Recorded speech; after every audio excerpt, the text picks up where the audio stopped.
So hello guys, let's crack CBSE Commerce on an Academy with me Abhijit Jaiswal. I'm here to help you with your 11th CBSE today. ठीक है, forms of business organisation हम लोग ये देखेंगे आज. अब forms of business organisation में क्या क्या आता है हम लोग ये चैप्टर में देखेंगे. सोल प्रोप्राइटरशिप क्या होता है, पार्टनरशिप क्या होता है, HUF हिंदू अंडरवर्डेड फैमिली बिजनेस क्या होता है, आप लोगों का सोसाइटी क्या होती है, कंपनी जॉइंट स्टॉक कंपनी क्या होती है ना, सबके फीचर्स, मेरिट्स, डीमेरिट्स, ये सारी चीज़ें हम लोग देखेंगे. ठीक है, so before we move on मैं आप लोग को कुछ चीज़ें अनअकैडमी के बारे में बता दूं. भाई Unacademy is the largest learning platform in India, जहाँ पे अगर आप एक छोटा सा सब्सक्रिप्शन लेते हैं तो आपको बहुत सारे बेनिफिट्स मिलते हैं. जैसे कि you get to learn from your home, है ना, अपने कंफर्ट से पढ़ सकते हैं, पूरे कोर्स का एक्सेस मिलता है, प्लस पे इंडिया के टॉप एजुकेटर्स पढ़ाते हैं. ठीक है, पूरा सिलेबस कवर किया जाता है, डाउट सॉल्विंग सेशंस रहेंगे, लाइव टेस्ट सीरीज आप लोगों के लिए रहेगी. ठीक है, फिर इसके बाद में भाई आप लोग के लिए स्टडी मटेरियल जो रहेगा वो PDF फॉर्म में दिया जाएगा, आप लोग को आंसर राइटिंग सेशंस मिलेंगे, एंड आप लोग को क्या मिलता है, आप लोग को मिलता है गाइडेंस एंड मेंटरशिप. राइट, अब अगर आप देखें तो भाई प्लस में आप लोग को जो मिल रहा है उसके साथ साथ आप लोग को मिल रहा है डेली प्रैक्टिस सेशन. ठीक है, आप लोग को जो प्रैक्टिस करना है, जो भी चीज़ें आप लोग कर रहे हैं, जो भी चीज़ें आप लोग पढ़ रहे हैं, उसके लिए बहुत ज़रूरी practice sessions and weekly mock tests, ये सारी चीज़ें बहुत ज़रूरी है. लाइव क्विज आप लोगों को मिलता है. ठीक है, अब अनअकैडमी एक चीज़ लेकर आया भाई जो कि बहुत खतरनाक और बहुत सही चीज़ है, जिसे हम कहते हैं यार आइकॉनिक सब्सक्रिप्शन. जिसे हम कहते हैं आइकॉनिक सब्सक्रिप्शन. ना what is iconic subscription? Iconic subscription में आप लोग को पर्सनल मेंटर्स मिलते हैं. ठीक है, आप लोग को लाइव डाउट सॉल्विंग मिलता है, आप लोग को वीकली रिपोर्ट्स मिलती हैं, पेरेंट कनेक्ट मिलता है, स्टडी प्लानर एंड प्लस के जो सारे बेनिफिट्स हैं वो तो मिलते ही हैं. अब भाई प्लस पे बहुत सारे बैचेस चल रही हैं, आप कोई भी बैच जो भी आप लोग को चल लगे, जो आप लोग को ठीक लगे वो बैच आप अटेंड बिल्कुल कर सकते हैं. ठीक है, अब English, Hindi, science, commerce, humanity सभी की बैच चल रही है. टेस्ट सीरीज है आपके लिए. कॉम्प्लीमेंट्री में आप लोग को एक क्रिएटिव कॉर्नर दिया गया, मतलब हर हफ्ते आप लोग को कुछ नया सिखाया जाएगा, है ना. अगर आप कोई भी सब्सक्रिप्शन लेना चाहते हैं अनअकैडमी पे तो you can take any subscription जो कि 12 मंथ्स का है तो वो आपको मिलेगा 13,500. 18 मंथ्स का सब्सक्रिप्शन 18,000 में मिल जाएगा. 24 मंथ्स का सब्सक्रिप्शन 22,500 में मिल जाएगा. बेटा this will cover all the subjects for 11th, 12th and creative corner plus subscription की बात कर रहा हूँ. ठीक है, अगर आप आइकॉनिक सब्सक्रिप्शन लेना चाहते हैं तो भाई आप लोग को 12 मंथ्स का सब्सक्रिप्शन 25,200 में मिल जाएगा, 18 मंथ्स का सब्सक्रिप्शन 31,500 में मिल जाएगा एंड 24 मंथ्स का सब्सक्रिप्शन 43,200 में मिल जाएगा, but only after using my code Jeet. ठीक है, तो भाई चलिए शुरू करते हैं. हम लोग बेटा सबसे पहले जो चीज देखेंगे वो कि हम लोग अभी ये चैप्टर में जो देख रहे हैं वो है प्राइवेट सेक्टर के ऑर्गेनाइजेशंस. हम लोग क्या देख रहे हैं बेटा? Private sector. Now before we move on आप लोग एक चीज समझ लें कि व्हाट इज प्राइवेट सेक्टर. भाई प्राइवेट सेक्टर का मतलब क्या होता है? देखो हमारी इकोनॉमी में दो सेक्टर्स हैं. एक है प्राइवेट सेक्टर और दूसरा है गवर्नमेंट सेक्टर या पब्लिक सेक्टर, है ना. एक है प्राइवेट सेक्टर और दूसरा है public sector. Now what do you mean by private sector and public sector? तो देखो प्राइवेट सेक्टर, मैंने आपको क्या बोला? मैंने आपको कहा कि भाई हमारी इकोनॉमी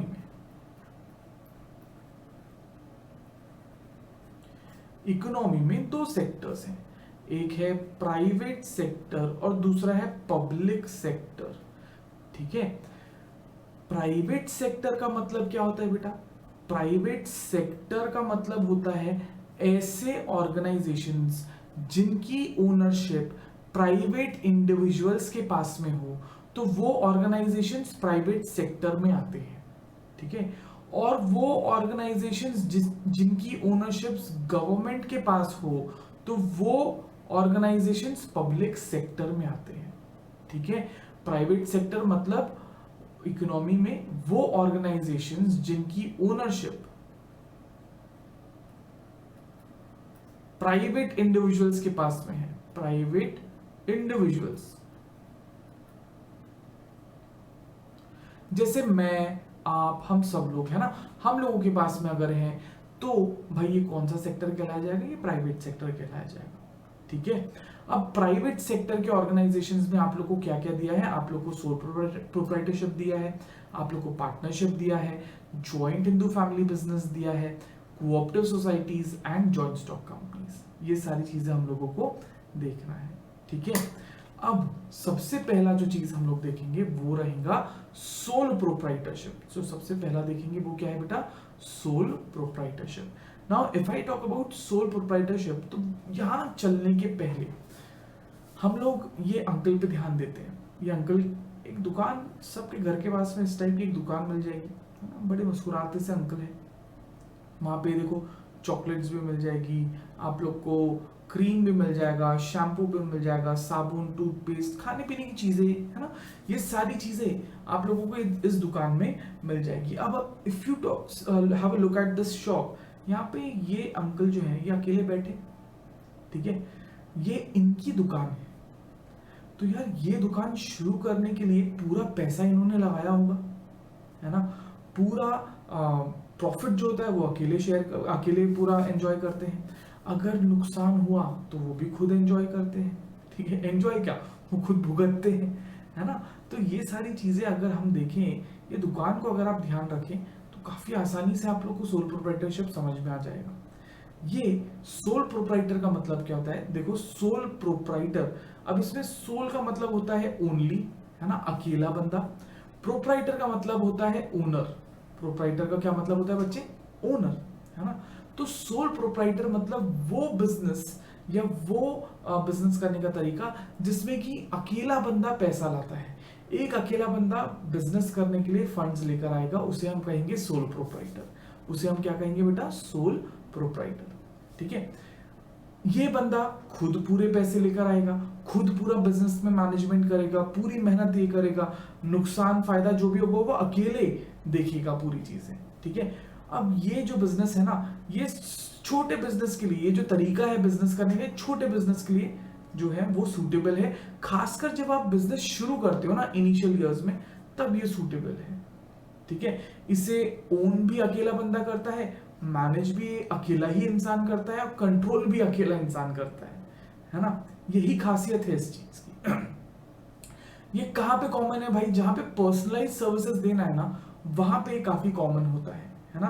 ये सोल प्रोप्राइटरशिप कहां पे कॉमन होता है बहुत, जहां पे पर्सनलाइज सर्विसेज देनी होती है वहां पे बहुत ज्यादा कॉमन होता है, ठीक है। अब फॉर एग्जांपल ब्यूटी पार्लर हो गया, हेयर सैलून्स हो गया, रिटेल शॉप्स हो गया, ये सब कुछ इसके एग्जांपल्स हैं, ठीक है। इसी को कई बार वन मैन आर्मी भी कहा जाता है, वन मैन आर्मी। क्यों, अरे भाई यही है जो सारा काम करता है, अकेले अकेले पूरा काम करेगा हंसते हंसते, ठीक है। तो इसलिए इसे वन मैन आर्मी भी कहा जाता है। तो हम लोग इसके कुछ फीचर्स देख लें बेटा सोल प्रोप्राइटरशिप के। सबसे पहला क्या दिया है भाई, इंडिविजुअल ओनरशिप। इंडिविजुअल ओनरशिप में क्या है भाई कि पूरा का पूरा पैसा जो है ना बिजनेस चलाने के लिए, सोल प्रोप्राइटरशिप का पूरा पैसा वो खुद लेकर आते हैं, है ना। अकेला बंदा जो सोल ट्रेडर है वही पूरा का पूरा पैसा लेकर आते हैं सोल प्रोप्राइटरशिप चलाने के लिए, ठीक है। सोल प्रोप्राइटरशिप चलाने के लिए कौन पैसा लेकर आ रहा है बेटा, जो अकेला सोल प्रोप्राइटर है वही पूरे फंड्स लेकर आ रहा है, ठीक है। अब अगर आप देखें तो वो रिस्पॉन्सिबल रहता है पूरे असेट्स और लाइबिलिटीज के लिए बिजनेस के, ठीक है। तो ये हो गया इंडिविजुअल ओनरशिप, ठीक है। नेक्स्ट अगर आप देखें तो no sharing of profit and loss. अब आप देखो सोल प्रोप्राइटरशिप में अगर आप बिजनेस कर रहे हो तो भाई जाहिर सी बात है आप लोग जो भी बिजनेस करोगे वो अकेला ही बंदा करेगा, सोल प्रोप्राइटर है। अब कोई आया उसके पास में और उसको बोला, है ना, ये हमारा दोस्त है, मान लो ये सोल प्रोप्राइटर है, ये है मिस्टर जॉन, ये जो हम बना रहे हैं, है ना, ये हमारा काल्पनिक दोस्त, वाह, ये है मिस्टर जॉन। अब यार ये मिस्टर जॉन जो है ये सोल प्रोप्राइटर है। अब इसको बहुत प्रॉफिट हुआ, इसको क्या हुआ बेटा, इसको बहुत प्रॉफिट हुआ। तो हम इसके पास गए और हमने इसको कहा कि यार बहुत प्रॉफिट हुआ, देखो थोड़ा सा देना प्लीज। ये हमें क्या बोलेगा, पहली फुर्सत में निकल नहीं देगा वो, ठीक है। अच्छा भाई अब इसको अगर लॉस हुआ और ये हमारे पास में आया और इसने बोला कि यार बहुत नुकसान हो गया, थोड़ा शेयर कर लेना मेरे साथ, तो हम इसे क्या कहेंगे, बस वही पहली फुर्सत में निकल जाओ है ना। प्रॉफिट रहा या रिस्क या लॉस रहा, ये अकेला बेयर करता है, ये शेयर नहीं करता है बेटा, है ना, because he is the only owner. ये पूरा का पूरा प्रॉफिट पूरा एंजॉय करता है, और लॉस हो तो वो पूरा बेयर करेगा। सेल्फ एम्प्लॉयमेंट, भाई ये बेस्ट सूटेबल है किस लिए बेटा, खुद को जॉब देने के लिए। आपको किसी के अंदर काम करने की या किसी के अंडर काम करने की जरूरत नहीं है, ठीक है, आप खुद को नौकरी दे रहे हो।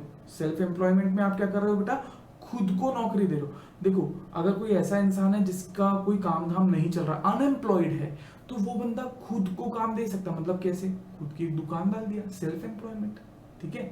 फिर आता है local market operations. Local market operations का मतलब क्या है बेटा, देखो आप लोगों को अगर छोटा बिजनेस करना है ना, मतलब आप सोल प्रोप्राइटरशिप में बिजनेस कर रहे हैं, तो आपके पास में रिसोर्सेज कम है। रिसोर्सेज कम है इसका मतलब आप क्या कर सकते हो, आप लोकली जो चीजें अवेलेबल है, सस्ती सुंदर टिकाऊ, है ना, उसी में आप डील करोगे। बहुत ज्यादा आपके पास में फंड्स तो रहेंगे नहीं कि आप बाहर से पैसे लेकर आ रहे हो या आप बाहर से रिसोर्सेज लेकर आ रहे हो, ये तो आप नहीं कर सकते। तो इसीलिए आप काम कैसे करोगे, लोकल मार्केट में करोगे, ठीक है। आई होप ये समझ में आया आप लोगों को। फिर इसके बाद में आता है बेटा नो सेपरेट लीगल एंटिटी या नो सेपरेट लीगल स्टेटस। अब देखिए, जैसे जो सोल प्रोप्राइटर होता है वो और उसका बिजनेस दोनों को एक ही माना जाता है, कानून की नजरों में सोल प्रोप्राइटर और उसका बिजनेस अलग नहीं माना जाता। एग्जाम्पल के तौर पे ये जो हमारा दोस्त है ना मिस्टर जॉन, इसने क्या किया, इसने आप लोगों को मैगी बना के खिलाया। इसका मैगी का स्टॉल है एक, है ना, नूडल्स का स्टॉल है। इसने नूडल्स बना के खिलाया भाई आप लोगों को। अब वो नूडल्स खराब निकली, वो नूडल्स खा के आपका पेट दुखना चालू हो गया, फूड पॉइजनिंग हो गया। अब यार उस केस में क्या होगा, आप लोग मिस्टर जॉन के ऊपर केस करेंगे कि उसके फूड स्टॉल पे या ठेले पे केस करेंगे? जाहिर सी बात है आप लोग मिस्टर जॉन पे केस करेंगे। क्यों? बिकॉज कानून की नजरों में मिस्टर जॉन और उसका ठेला दोनों एक है, ये लोग अलग अलग नहीं माने जाते हैं, ठीक है। फिर इसके बाद में देखिए मिनिमम गवर्नमेंट रेगुलेशंस, इसके लिए कोई कानून नहीं है। सोल प्रोप्राइटरशिप को देखने के लिए, गवर्न करने के लिए कोई भी कानून नहीं है, ठीक है। बस ये है कि गलत काम ना करें आप, बट इसको गवर्न करने के लिए कोई कानून नहीं है। इसमें कोई रजिस्ट्रेशन की कंपल्सन नहीं है, कुछ नहीं, कोई रिक्वायरमेंट नहीं है। सिर्फ हाँ टैक्सेस वगैरह थोड़ा बहुत देखना पड़ता है, आपको जो टैक्स हुआ है, मतलब जो इनकम हुई है उस पर टैक्स भरना पड़ेगा आप लोगों को, बस दैट्स इट, ठीक है। फिर इसके बाद में आता है बेटा minimum unlimited liability. Unlimited liability का मतलब क्या है भाई, कि देखो यार अगर आपने बिजनेस शुरू किया है ना, आपने क्या शुरू किया बेटा, आप लोगों ने बिजनेस शुरू किया। बिजनेस में आप लोगों ने क्या किया बेटा, असेट्स खरीदे, पूरे एसेट्स, आपके पूरे एसेट्स है 1,000 रुपए के, ठीक है। और आपकी जो लायबिलिटी है वो मान लो जो उधारी है वो पूरी है 2,000 रुपए की, ठीक है। अब बेटा देखो बिजनेस में आपके एसेट्स कितने हैं, 1,000 के, लायबिलिटी कितनी होगी, 2,000 की। अब अगर आप ये बोलते हो कि यार मुझे अभी बिजनेस बंद करना है, तो आपकी उधारी चुकाने के लिए आपके पास में कितने पैसे हैं, सिर्फ 1,000 रुपए है। तो इसमें जो बचता है ना 1,000 रुपए, ये आपको पूरा करना पड़ेगा कहां से बेटा, अपने पर्सनल असेट्स से।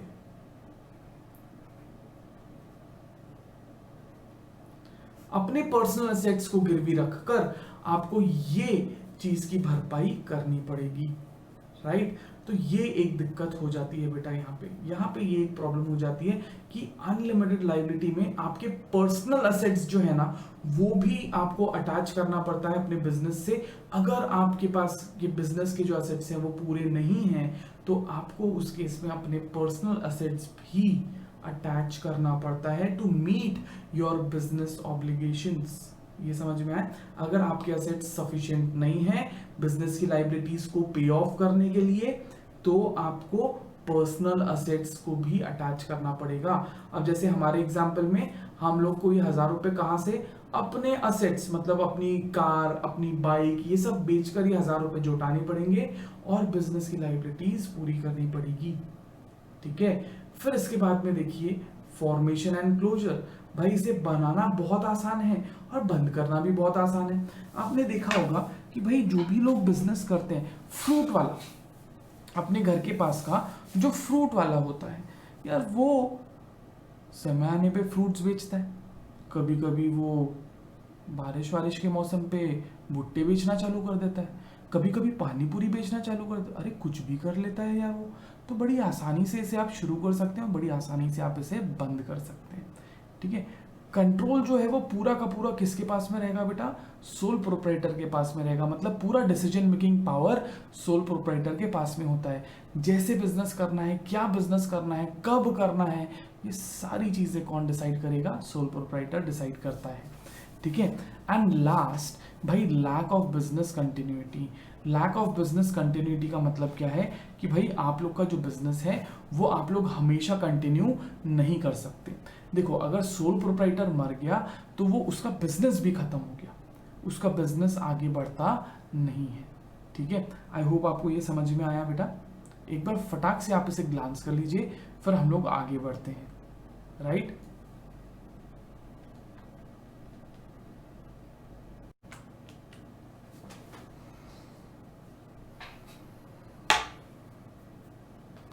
तो आई होप आपने ये देख लिया। आप इसको, ये वीडियो को पॉज करके भी देख सकते हैं बेटा। ठीक है, अब भाई हम लोग आगे अगर बढ़े तो हम लोग देखेंगे मेरिट्स ऑफ सोल प्रोप्राइटरशिप। हम लोग क्या देखेंगे बेटा? मेरिट्स ऑफ सोल प्रोप्राइटरशिप की सोल प्रोप्राइटरशिप में क्या पॉजिटिव्स हैं, क्या प्लस पॉइंट्स हैं उसके, हम लोग ये देखेंगे। सबसे पहला पॉइंट अगर हम देखें तो वो है बेटा इजी फॉर्मेशन। आप लोग को ये सोल ट्रेडिंग कंसर्न या सोल प्रोप्राइटरशिप बनाने के लिए कोई बहुत ज़्यादा रूल्स एंड रेगुलेशंस या तो फिर बहुत ज़्यादा कानूनी कार्यवाही या जो प्रोसीजर रहता है ये फॉलो करने की ज़रूरत नहीं होती है। ठीक है, काफ़ी आसानी से आप बना सकते हो। ठीक है, अरे भाई आप ही सोचो, अगर आप लोग को एक सोल प्रोप्राइटरशिप छोटी सी दुकान डालना है, क्या बहुत ज़्यादा कुछ आपको तामझाम करना पड़ेगा? बिल्कुल भी नहीं, आसानी से कर सकते हो आप, कोई दिक्कत नहीं है। ठीक है, quick decision making. Sole proprietorship में कितने लोग होते हैं बेटा जो कि बिजनेस करते हैं? एक ही बंदा होता है। तो पूरा के पूरे डिसीजंस कौन लेगा? वो अकेला बंदा लेगा। पूरे के पूरे डिसीजंस कौन लेगा बेटा? वो अकेला इंसान लेगा। तो इसलिए हम कहते हैं इसमें क्या? Quick decision making. इसमें डिसीजन बहुत जल्दी लिए जाते हैं, डिसीजंस बहुत बहुत जल्दी लिए जाते हैं। ठीक है, फिर इसके बाद में आता है मैक्सिमम सीक्रेसी। आपको आपके बिजनेस में आपने क्या किया, कितना कमाया, कहाँ से क्या बिजनेस किया, ये किसी को बताने की ज़रूरत नहीं है। अरे बेस्ट एग्जाम्पल, आप जब पानी पूरी खाने जाते हो तो आप पानी पूरी वाले से पूछ कर देखिए, भैया आप कितना पानी पूरी बेच लेते हो, या आप ये मसाले में क्या डालते हो, वो आपको कभी नहीं बताएगा अपनी सीक्रेट्स। क्या भैया 2 वक्त की रोटी खा लें इतना कमा लेते हैं, बट बल्कि वो बहुत कमाता होगा बट बताएगा नहीं, है ना। मैक्सिमम सीक्रेसी है इसमें। फिर आता है डायरेक्ट मोटिवेशन। भाई जितना आप काम करेंगे उतना आपको फल मिलेगा, जितना आप काम करेंगे उतना आपको फल मिलेगा। डायरेक्टली प्रोपोर्शनल है बेटा आपका हार्डवर्क एंड योर रिजल्ट, ये डायरेक्टली प्रोपोर्शनल। और पूरा का पूरा बिजनेस का प्रॉफिट जो अपने पास है, तो अपने को मोटिवेशन मिलता है, अपने को इंसेंटिव क्या मिल रहा है? पूरा प्रॉफिट अपने को, है ना, हमारा पूरा प्रॉफिट है, तो हम लोग बहुत अच्छे से बिजनेस कर सकते हैं। राइट, फिर इसके बाद में आता है फ्लेक्सिबिलिटी। आई एम सॉरी, आपको जैसे बिजनेस करना है आप वैसे बिजनेस कीजिए, आपको कोई रोक टोक नहीं, आपको किसी को भी कोई चीज बताने की जरूरत नहीं है। पहली बात, आप लोग को किसी के ऑर्डर्स लेने की जरूरत नहीं है, खुद के डिसीजंस खुद ले सकते हो। आज अगर आपको मन कर रहा है थोड़ा आधा घंटा एक्स्ट्रा बैठने का, आप एक्स्ट्रा बैठ गए। कभी आपका मन किया नहीं यार आज काम नहीं करना, मत खोलो यार दुकान, मत काम करो, सोलो, आप खुद के मालिक हो। ठीक है, फ्लेक्सिबिलिटी है, आप अपना पूरा डिसीजन खुद लो। आपको अगर बिजनेस चेंज करना है, अरे चेंज कर दो यार। आप अभी फ्रूट्स बेच रहे थे, आपको समोसे बेचना, अरे बेचो कोई मना ही नहीं है। ठीक है, फिर इसके बाद में आता है लोअर कॉस्ट। लोअर कॉस्ट का मतलब क्या होता है भाई, कि आप लोग जो आपकी पूरी एक्टिविटीज है ना वो खुद ही कर रहे हो, है ना, और आप खुद का बिजनेस अगर चला रहे हो ना तो आप पूरा ध्यान दोगे कि आप नुकसान कम से कम हो आपके बिजनेस में। आप ये बहुत ध्यान दोगे कि यार नुकसान ना हो, मैं किस तरीके से हमारा जो खर्च है वो कम करूं, किस तरीके से अपना मुनाफा बढ़ाऊं, है ना। ये सब चीज़ों से आपका खर्चा कम हो जाता है। फिर इसके बाद में आता है एफिशिएंसी। भाई आप बहुत ध्यान से काम करते हो, क्यों? बिकॉज आपके पूरे समय आपके दिमाग में क्या चलता है कि मैं किस तरीके से अपनी एफिशिएंसी बढ़ाऊं, किस तरीके से वेस्टेज कम करूं और जो मेरा मुनाफा है वो बढ़ाऊं, है ना? तो हमारा एफिशिएंसी इसमें आता है। फिर आता है पर्सनल कॉन्टैक्ट्स। सोल प्रोप्राइटरशिप में आप पर्सनल कॉन्टैक्ट्स भी यूज करते हो। जैसे मान के चलो कि भाई आप लोग जो भी काम कर रहे हो, वॉट एवर यू डू, जो भी आप काम कर रहे हो, सोल प्रोप्राइटरशिप में अगर आप कर रहे हो तो आप लोग उसमें अपने पर्सनल कॉन्टैक्ट्स भी यूज करोगे। ये आपको बहुत मदद करेगा कि पर्सनल कॉन्टैक्ट्स हम यूज करें। अब मैंने अगर कोई शॉप खोली है, मैंने आपको फोन करके बोल दिया बेटा मैं फलाना काम कर रहा हूँ, कुछ लगे तो आ जाना, है ना? तो मैं पर्सनल कॉन्टैक्ट्स बहुत अच्छे से यूज कर सकता हूँ। दूसरा, इसमें एक और एक पहलू ये है कि भाई जब भी हम लोग सोल प्रोप्राइटरशिप करते हैं तो उसमें जो भी कस्टमर्स या कंज्यूमर्स रहते हैं उनके साथ हमारा पर्सनल कॉन्टैक्ट हो जाता है। अब आपके घर के पास की किराने की दुकान या जो कन्फेक्शनरी शॉप है, वहां पे जब आप जाते हो जो चॉकलेट्स वगैरह लेने के लिए, वो अंकल आपको जानने लग गए होंगे। क्यों? भाई सोल प्रोप्राइटर है, कॉन्टैक्ट रहता है आपके साथ में, है ना? अपने कस्टमर्स के साथ में कॉन्टैक्ट में रहते हैं वो। तो ये हो गया पर्सनल कॉन्टैक्ट। फिर आता है सेंस ऑफ अकम्पलिशमेंट। आप खुद काम करते हो ना बेटा, जब आपको रिजल्ट मिलते हैं, जब आप खुद मेहनत करते हो तो आपको ऐसा लगता है कि हाँ मैंने कोई चीज हासिल कर ली, आई हैव अचीव्ड समथिंग। उसे हम कहते हैं सेंस ऑफ अकम्पलिशमेंट। ठीक है, तो ये थे मेरिट्स। अब भाई अगर हम लोग इसके डीमेरिट्स देखें, लिमिटेशंस देखें तो क्या रहेंगे?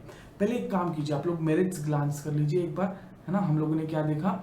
इजी फॉर्मेशन बनाना बहुत आसान है, इसमें डिसीजंस बहुत जल्दी लिए जाते हैं, मैक्सिमम सीक्रेसी रहती है इसमें, ठीक है? डायरेक्ट मोटिवेशन या इंसेंटिव रहेगा, फ्लेक्सिबिलिटी, अपने हिसाब से काम करो, खर्च कम करने की कोशिश करोगे, एफिशिएंसी बढ़ाओगे, personal contact and sense of accomplishment. ये सारी चीजें देखी। अभी हम देखेंगे बेटा क्या डीमेरिट्स ऑफ सोल प्रोप्राइटरशिप, क्या नुकसान है, क्या डीमेरिट्स हैं, ये देखेंगे। ठीक है, तो लिमिटेड कैपिटल, भाई एक ही बंदा है जो बिजनेस कर रहा है। सोलो प्रोप्राइटर का मतलब क्या है? एक बंदा, तो कितना पैसा ला लेगा उसका एक लिमिट रहेगा ना, लिमिटेड कैपिटल या रिसोर्सेज रहेंगे इसके पास। दूसरा है लिमिटेड मैनेजरियल स्किल्स।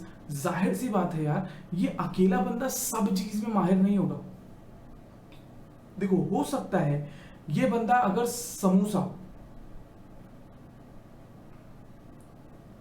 अगर ये बंदा समोसा बनाने में एक्सपर्ट है, बट जरूरी नहीं है ना कि अपने बिजनेस का मार्केटिंग भी बहुत अच्छे से कर ले। जरूरी थोड़ी है, या जरूरी नहीं है कि अपने बिजनेस का फाइनेंस बहुत अच्छे से देख ले, ये गलत हो सकता है। इसे सिर्फ समोसा बनाना आता है। तो आपने वो कहावत सुना होगा कि भाई jack of all and king of none, है ना? सब चीज आती है, थोड़ी थोड़ी थोड़ी थोड़ी सब चीज आती है, बट हम किसी में भी माहिर नहीं है। ठीक है, मैनेज हम पूरा अच्छे से माहिर, कभी कभी हम क्या हो जाते हैं, हम लोग भावनाओं में बहकर डिसीजन ले लेते हैं। तो यार जरूरी नहीं है कि हम लोग को सब चीजें अच्छे से आए, और हमारे पास में इतने पैसे भी नहीं है कि हम किसी एक्सपर्ट को अपॉइंट कर सके। ठीक है, फिर इसके बाद में आता है अनलिमिटेड लाइबिलिटी। सोल प्रोप्राइटर की लाइबिलिटी कैसी होती है बेटा?